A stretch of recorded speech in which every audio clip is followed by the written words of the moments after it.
أعزائي المشاهدين، أهلا وسهلا بكم من جديد مع برنامجكم الأسبوعي برنامج إماراتي.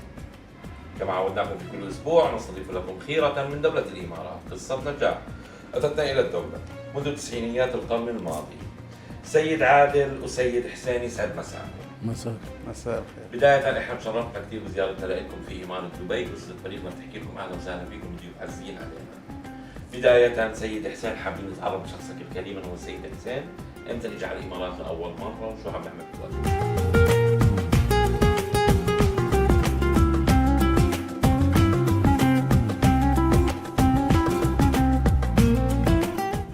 أنا اسمي حسين محمد الشرع من الأردن. عندي ماجستير في الاقتصاد. عندي دورات في التجارة الدولية وتنمية الصادرات من جامعة جورج تاون في واشنطن. اشتغلت مع الحكومة الأردنية 11 عام. جيت على الإمارات سنة 1999. اشتغلت مع الشركة الحالية اللي احنا فيها الآن، ومن هذاك الوقت من 99 وما زلت في نفس الشركة. الشركة تأسست قبل ما أجي أنا، تأسست عام 1995. أنا 95، أنا ب 99 بديت، في بداية 99 بديت مع الشركة في مجال كمدير للمبيعات والماركتينج، واستمرينا في الشركة من ما كانت حجمها صغير ومتواضع إلى أن أصبحت الشركة تضاهي الشركات العالمية، وشركة الآن هي من أكبر الشركات في منطقة الخليج، منتجة لكافة أنواع المقطورات بشكل عام، إضافة إلى الإنتاج لشركات الغاز البترول. بننتج كل أنواع المعدات الشركات اللي تحتاجها شركات الغاز والبترول. طبعا احنا في عندنا شهادات معتمدة من دول كبيرة، من شركات عظمى في عالمية معترف بها، انه احنا شركة بننتج حسب المواصفات العالمية. احنا بننتج حوالي 36 صنف من الانواع التريلات، منها ما يختص في الكونستراكشن اللي هو البناء، المقاولات مثل القلابات، اللوبيدات. في عندك الشغلات اللي متعلقة في اللوجيستكس مثل السطحات، البرادات بأشكالها، التريلرز واللي هي السيمي تريلرز والبوكس الصغير. في عندك الجنرال كارغو مثل الكيرتن سايد اللي بيسموها التريلر شادر. وفي عندك كثير من أنواع المقطورات، بالإضافة إلى المعدات اللي تستخدم في البلديات لغايات النظافة العامة، مثل الجيتنج تانك اللي هي بسموها الصاروخية، اللي هي لفت الله يعزكم فتح مجاري. في عندك الفاكيوم تانكس، في عندك أكثر من شيء. كمان إحنا أنتجنا شغلات جديدة للمنطقة، مثلا شركة دوبال، شركة ألمنيوم دبي، كانت تستورد من أوروبا بعض الشغلات الخاصة في عملية نقل الألمنيوم السائب أو الألمنيوم الليكويد، فانتجنا لهم شغلات تضاهي المنتج الأوروبي، والحمد لله ما زلنا بنورد لهم من هذه الشغلات، لأنه هي مواصفات عالمية وخاصة، ومش كل شركة بتستخدمها إلا الشركات معينة مثل شركات الألمنيوم العالمية. سيد عادل، طبعا نتعرف بشخصك الكريم. بداية جينا على الإمارات في بداية التسعينات، حابين نعرف الكارير تبع حضرتك.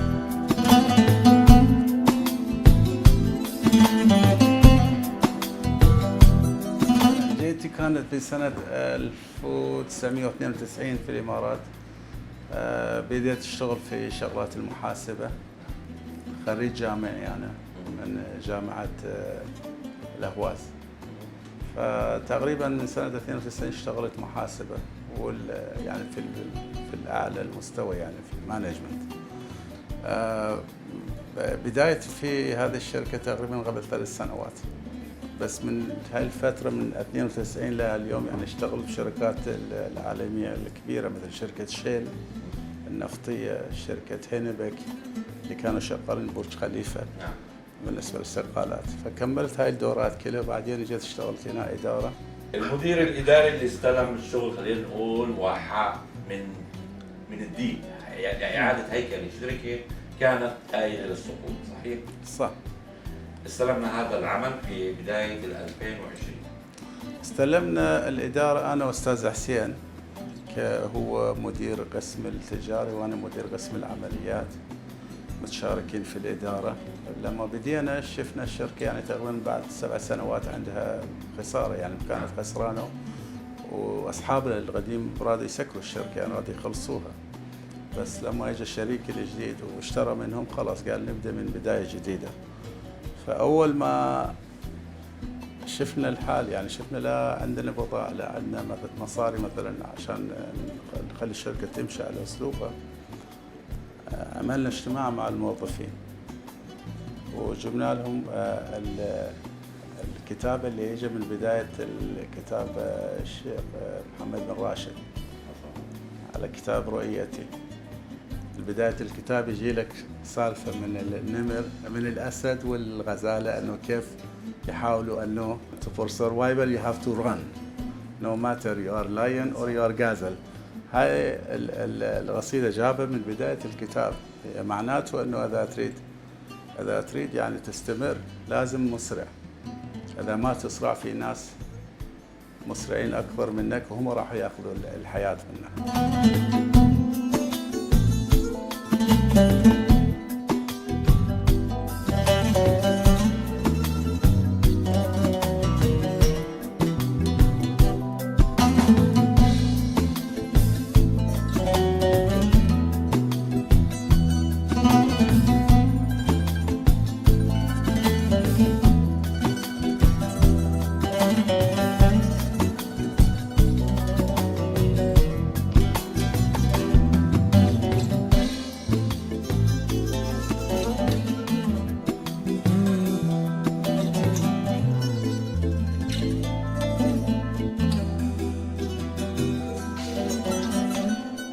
سيد حسين، طبعا صراع البقاء زي ما تفضل الاستاذ عادل، نحكي عن الدبلوماسيه لما دخلت لعالم الكوميرشال او لعالم البزنس، خلينا نقول من خبرتك الدبلوماسيه القديمه شو ضفت على الكوميرشال صار؟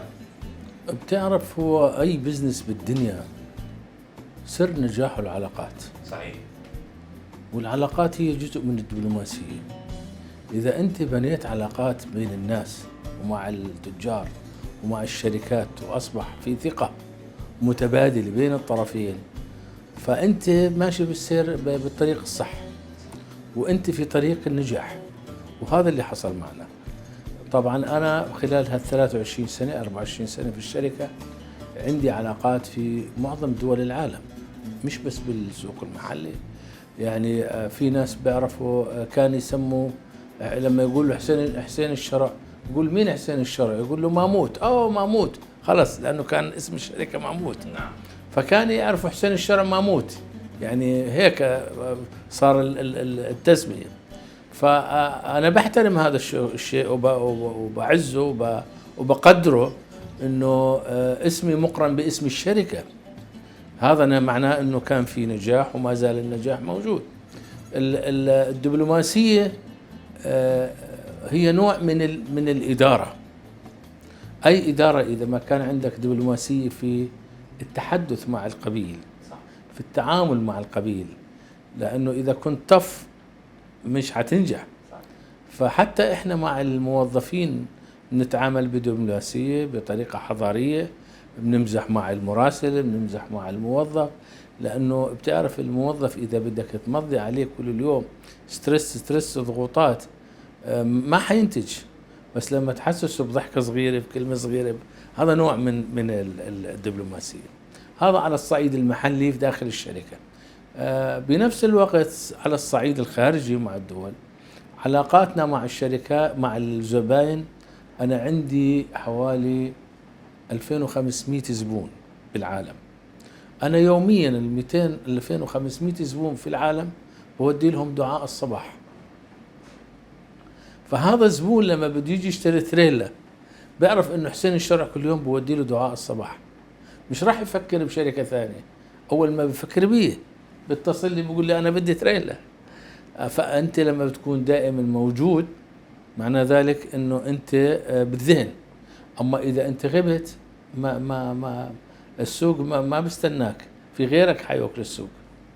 فالحمد لله هذا سر نجاحنا اللي احنا مشينا فيه، وحطينا انا والاستاذ عادل في طبعا خبرته اللي بحترمها انا وبقدرها، انه حطينا خطة عملية الحمد لله نجحت. لانه اي شركة او اي مشروع اذا ما كان في عنده بلاننج للمستقبل، كيف بده يشتغل، كيف بده ينتج، يحقق التارجت تبعه، ما هيستمر. اما اذا بنشتغل هيك بطريقة عشوائية وسلمها لرب، طبعا كل شيء باذن ربنا. اما اسلمها واقول خلص هيك بده ربنا بده، بقول لك اعمل وسر الله عملكم والرسول. فاحنا الحمد لله امورنا كثير ممتازه وماشيين بطريقه علميه منهجيه 100% ناجحه الحمد لله. استاذ عادل، قرار الموافقه على الاوفر لتر، او بحكي خلينا نحكي على الاداره او استلام المنصب، قديش اخذ منك وقت؟ ما كثير، يعني نص يوم. يعني لما انا قابلت صاحب الشركه اخذ لي تقريبا نص يوم لما برد عليه. انا احب التشالنج التحدي. ايوه، انا بحب التحدي. لما قال لي الموضوع قلت انا اعطيك وعد انه الشركه هذه يعني راح تنجح. قال كيف كذا؟ قلت كيف هذا؟ خليها عندي نبرمجها ونطلعها من المشاكل. ايوه. كورونا عدد من الموظفين كانوا موجودين، وبدنا حكينا لهم قصه الغزال والاسد. بعد هيك شو بدانا باعاده الهيكل؟ كيف بدانا في اعاده هيكل الشركه؟ الاهم شيء انه عرفوا انه في تغيير في نظام الاداره. اهم شيء عرفوا انه في تقدير على الشيء اللي راح ينجحوا فيه. يعني مو بس قلنا لهم خلاص انتم لازم تنجحوا ولازم الشركه تنجح، قلنا لهم لا، قصه نجاح الشركه معاكم انتم. فاذا نجحت الشركه انتم راح تنجحوا، راح تاخذوا يعني زيادات، يعني تاخذوا حوافز. يعني عملنا لهم برامج خاصه، يعني حتى الجادرينجز والسوالف هاي كلها، يعني عملنا لهم اشياء مختلفه عشان مبسوطين، ما انه بس يشتغلوا. فهاي كان قصه نجاح. صح. فترة كورونا كانت طف أو صعبة كتير على الناس، سواء شركات أو سواء أفراد كانت. وهذا الشيء كمان الشركة اللي عم نأسس فيها مرة ثانية أكيد كان الوقت صعب. تايم مانجمنت هذاك الوقت كيف كنت تعمل له هاندل زي الحقيقة بعد الكورونا اللي صار كالتالي، انه انا كنت متنبئ، وكان تنبؤي كان محله، انه بعد عالم نايم صار له 3 سنين، نايم خلينا نقول في سبات، لأنه الناس كانت محصورة في بيوتها، واللي يشتغل لازم يكون عنده تصريح حتى يطلع ويجي، وما حدا كان يقدر يشحن ويستورد. حتى الكونتينرز لما كان يجي من أوروبا يعقموه بالمينا ويعقموه قبل ما يستلموا. فكانت ما بعرف فيها هي حقيقة كانت كورونا مشكلة ولا كذبة، ما حدا عارف الصحيح. بس بنفس الوقت كان لها سلبيات كبيرة جدا على الاقتصاد العالمي بشكل عام. أنا حسب خبرتي بالحياة كان توقعي إنه بعد الكورونا الناس تفيق كلها مرة واحدة والكل يتسابق على العمل. فكان بموافقة زميلي صديقي العزيز الأخ عادل شريكي في الإدارة إنه إحنا طلبنا كميات كبيرة جدا من قطع الغيار. حتى المورد نفسه لما طلبنا منه هاي الكميات تفاجأ انه ار يو سيريس، انتم جديين بدكم هاي الكميات الكبيره؟ من لانه بتعرف احنا بننتج الجسم، اما مثلا الاكسلات السلندرات هذه كلها من اوروبا. فاحنا طلبنا كميات كبيره جدا، يعني طلبنا كميات لسنه، والبلان المفروض يكون مش اكثر من 6 شهور انك انت تطلب مواد خام. احنا طلبنا اكثر من سنه حتى. فلما احنا طلبنا اكثر من سنه وطلبنا بريكات وطلبنا كل الشغلات اللي بدنا اياها اللي هي مدخلات الصناعه لانتاج الفاينل برودكتس اللي هو التريلا، كنا احنا اوريدي طالبين يعني خلص الاوردر موجود وشغالين إنه. فلما الناس كانت صارت تيجي تطلب صاروا يعطوهم تاريخ تسليم بعدينا بأشهر. فإحنا هون كسبنا الوقت. يعني إحنا لما بلشنا نستلم مدخلات الصناعة من ألمانيا وأوروبا ومن حتى من الصين ومن بعض الدول المحلية. مثلا كنا نأخذ حديد من البحرين، كنا نأخذ حديد من السعودية، من كوريا. فهذه الشغلات اللي كانت لها ادفانتج كبير جدا علينا، انه احنا كنا ننتج ونبيع على طول. لانه بالنهاية اللي صار انه المنافسة مين اللي بيسلم بضاعة اسرع. لما الناس صحيت وصار في بومينج بالسوق وصار في طلب كبير، مين اللي بيسلمني اسرع؟ اللي بشتري منه. فهذه كانت الحمد لله بتوفيق من الله انه كان عندنا هاي المدخلات الصناعية اللي ساعدتنا كثير. نحكي عن الفيكلز ونحكي عن شيء كثير مهم بالنسبه للاوتوموب او بالنسبه للشاحنات، السيفتي. السيفتي هذه النقطه اللي بدنا نحط عليها كويستشن مارك كبير للسيرتيفيكيت اللي بدنا ناخذه على الستاندرد الاوروبي. شو الشهادات اللي حصلتوا عليها او حاصل عليها شركتكم لانها تكون الكواليتي تبعها؟ موضوع الكواليتي يعني يجي من الانتاج تقريبا، يعني الانتاج بشكل اللي عليه مراقبه من شراء المواد لما الانتاج يخلص. يعني احنا المراقبه الكواليتي كنترول مش بس على اللحام، لا، من يمشي يشتروا الماتيريال عاملين كل التست عليه انه الماتيريال از بير سبيكس. بعدين تجي الانتاج، بالانتاج عندنا كواليتي كنترول على كل قسم الانتاج لما تطلع.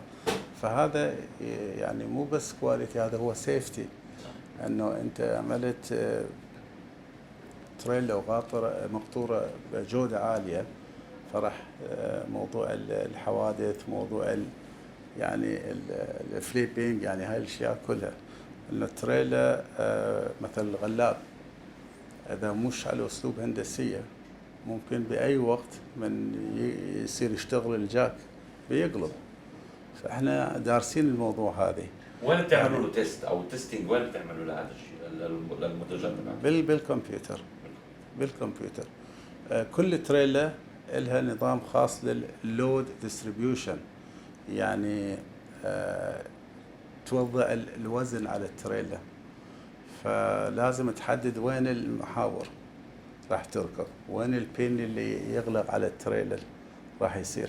هاي كلها تنحسب بالكمبيوتر. بعدين يضغطوا في نظام، يضغطوا ضغط حمل على التريلا بيشوفوا شو تحميلها، كم في المئة راح تنخسب، لا تنكسر، لو يصير خلل فيها.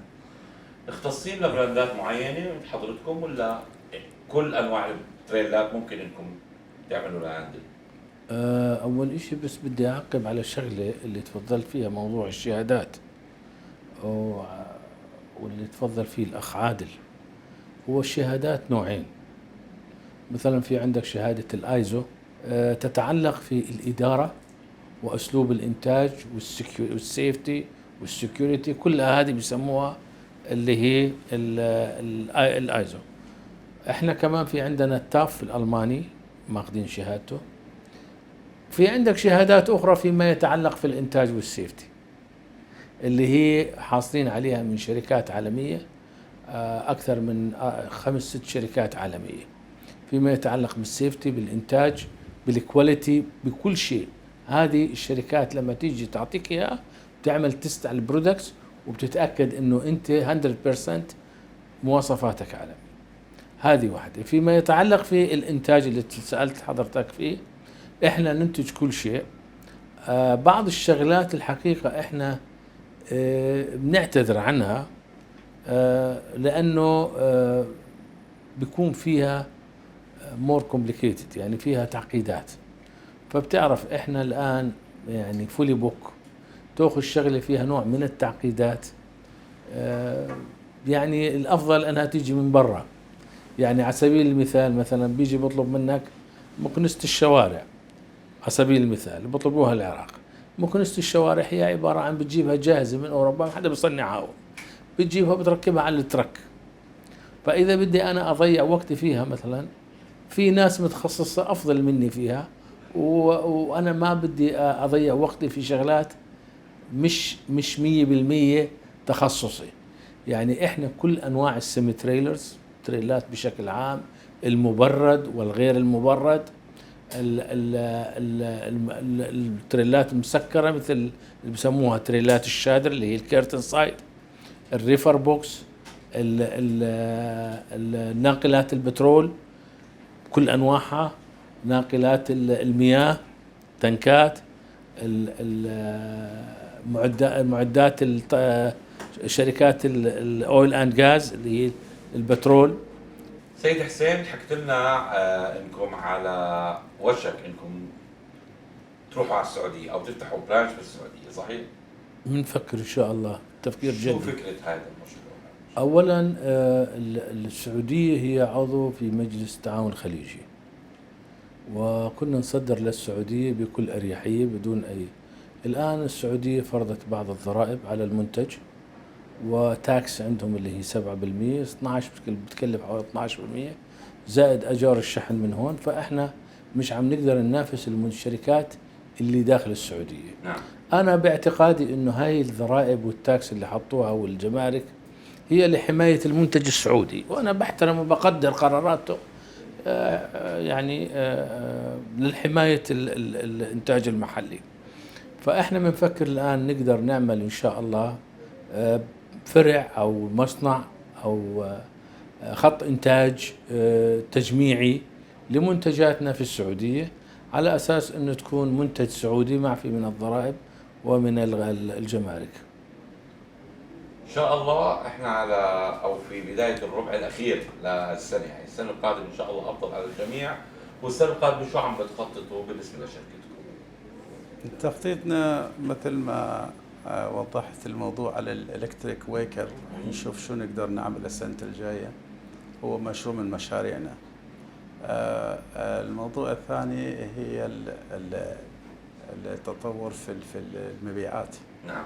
يعني اسواق جديده، من ضمنهم الاسواق السعوديه، عندنا اسواق قطر، وعندنا اسواق الكويت، قاعد ممكن ناسس مكاتب هناك، نفتح مكاتب هناك، لانه عندنا المبيعات وعندنا مندوبين المبيعات يطلعوا من هون للبلاد هذه. عندنا مشاريع امريكيه قاعد نشتغل فيهم.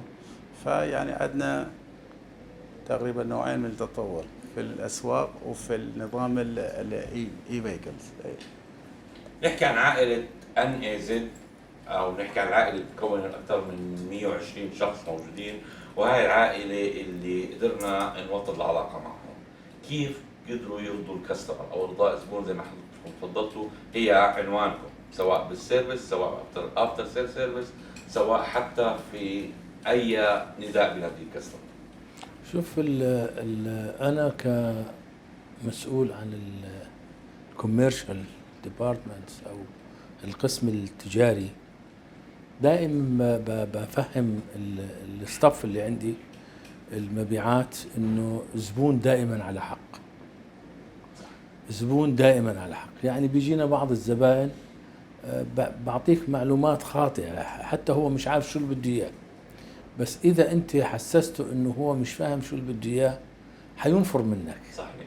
فدائما الزبون بنقول لهم على حق حتى لو كان غلطان، فباسلوب دبلوماسي ومهذب فينا نقول له والله انت اللي بتحكي صح، بس احنا بننصحك انه نعمل هيك، فهو يحترم رايك وقد يحس انه هو كان غلطان ويتراجع.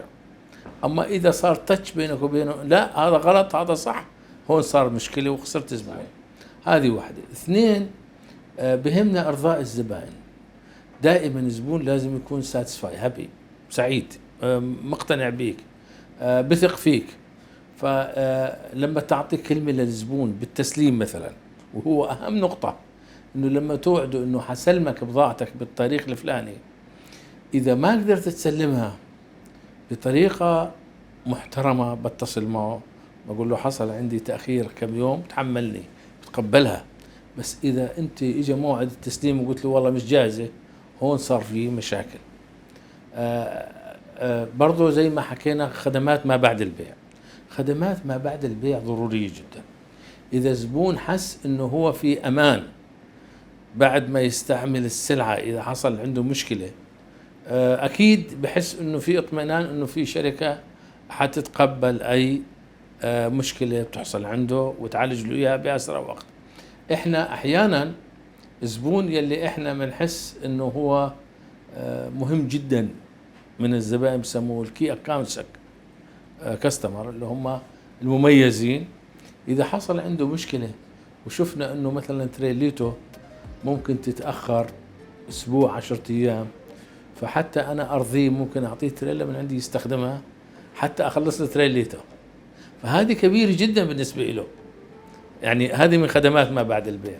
فكثير إحنا نحترم كلمتنا لما نعطي ضمان سنة للمنتج، سواء كان داخل الدولة أو خارج الدولة.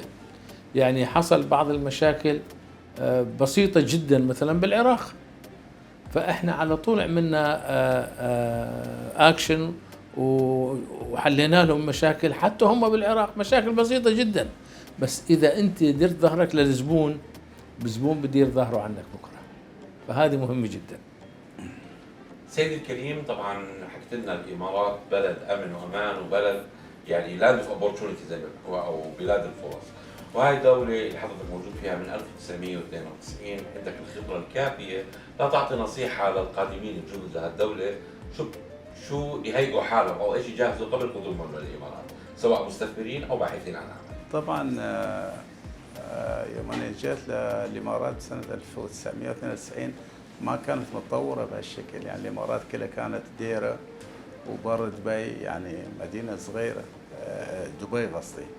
بس الإمارات بالكامل يعني إذا نقارن مع قبل 30 سنة يعني في تطوير كبير، والتطوير كان سريع. الأهم شيء للمستثمر أنه يستثمر بأمان.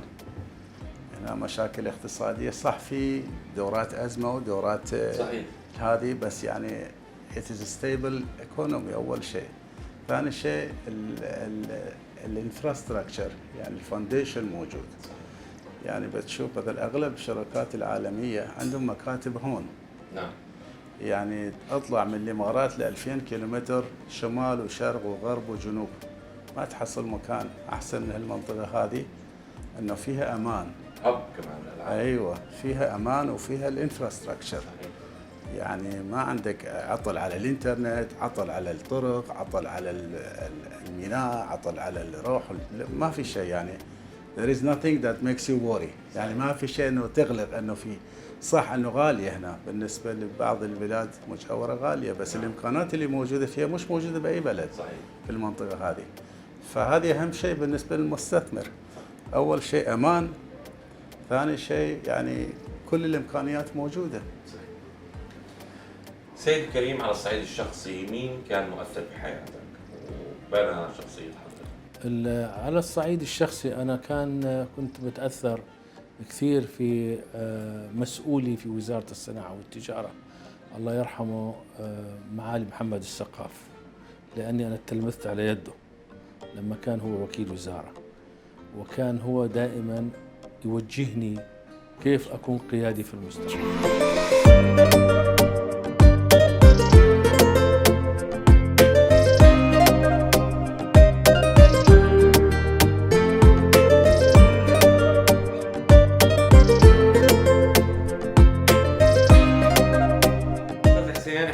سعيدين في لقائنا مع حضرتك، وحابين نعرف عن الاستراتيجيات اللي ممكن احنا نعملها في دولة ال 200 جنسية خلينا نقول، لأنه ننجح بحياتنا العملية. الحقيقة البلد هنا بلد فيه خيرات كثيرة وبلد معطاء. نعم. وأنا لما جيت على البلد هون تفاجأت في الكم الهائل من الجنسيات اللي حتتعامل معها. فأنا بقول إنه فيما يخص القطاع الشبابي اللي بفكر إنه يجي لدولة الإمارات أو لأي دولة عربية أخرى اللي فيها مجال للعمالة، يكون هو أصلاً قبل ما يجي لهون مهيأ علمياً وفكرياً، لأنه في منافسة شرسة فيما يخص العمالة. فالموظف الشاب المميز اللي بيكون مثلا يتقن اللغات، يعرف في التعامل مع الميديا مع الكمبيوتر، هذه شغلات مهمة جدا. أما بيجي متخرج جديد يجي على سوق العمالة هون حيواجه مشاكل ويواجه صعوبات كبيرة كثير كثير كثير، وممكن ينعرض عليه بعض الشغلات اللي هو ما حيقبلها. فقبل ما يغامر ويجي هون لازم يكون مستعد فكريا وعلميا وجاهز لسوق العمالة اللي يقدر يشتغل. لأنه هنا الحقيقة في سوق عمالة طيب، بلد مضياف، بلد في فرص كبيرة، والفرص للناس المهيئة انه تشتغل، وتحديات كبيرة، تحديات كبيرة للشباب العربي والغير العربي. بس الميز للشعوب الأخرى أنه هم يتحدثوا اللغة الإنجليزية بطلاقة، وهذا بيسهل عليهم. شبابنا العربي مش الكل يتحدث الإنجليزية بطلاقة، ومش الكل بروفيشنال في استخدام الكمبيوتر، لأن اليوم الورق والقلم ما ظل يستخدم كثير، كله أونلاين، كله داتا على الكمبيوتر. يعني ما في حد يشيل قلم وورق اليوم ودفتر. فهذه نصيحتي للشباب العربي. والفرص كبيرة والبلد فيها خير كثير، والحمد لله. وأنا بشكركم وبشكر الطاقم اللي معك، وبشكر كمان قناتكم المحترمة، وباسمي وباسم زملائي في الإدارة وباسم صاحب الشركة اللي هو الأخ ناصر عبد الله الزعابي. كان بودني يكون يشاركنا اليوم، ولكن اعتذر، كان عنده بعض الالتزامات الرسمية. فإن شاء الله لقاءات أخرى يكون معنا. وبنشكر كمان كافة شيوخ الإمارات على رأسهم رئيس الدولة الشيخ محمد بن زايد والشيخ محمد بن راشد، لأنه الحقيقة هم دائما المثل الأعلى بإدارتهم الحكيمة وقراراتهم السليمة، بيخلونا نتشجع في إنه نطور حالنا وننتج، ويكون عندنا ضمان استمرارية، ما في تخوف من المستقبل. We are here because Emirati program always looking for the top companies in this country. When we talk about top, we remind us with His Highness Sheikh Mohammed, yes, that he mentioned it's hard to be number one, but the hardest to stay on the same level. Yes. Finally, with the ending of this program, please tell us how we can be always on the top and never go any step back in this. Yeah, when a company is in a growth path, you have to have a longer plan. You cannot limit your plan for 1 year. You have to make plan for 5 years, 10 years. And you have to see from today, what is your vision? What you're going to be in 2 years? What you're going to be in 3 years? And plan for that. Once you plan for that, your structure is defined. You know where you are, what you want to do, where you want to go, and how you want to go. And this is how you make it sustainable to grow. Otherwise, if you don't plan this, maybe 1 year you will be in growth, second year will be down, third year, no. If you have a plan for minimum 5 years, then you have the strategy for that. And that we call it sustainable growth strategy, yeah, in economy science, basically. And this is the success key for the companies, that they can always have growth. Because growth does not come by incident. You have to plan for that. And if you do proper planning, you can achieve that. All the respect for the chairman of this company, that he chose two person, that's the right person, that's to manage his company. Thank you so much, Mr. Adel.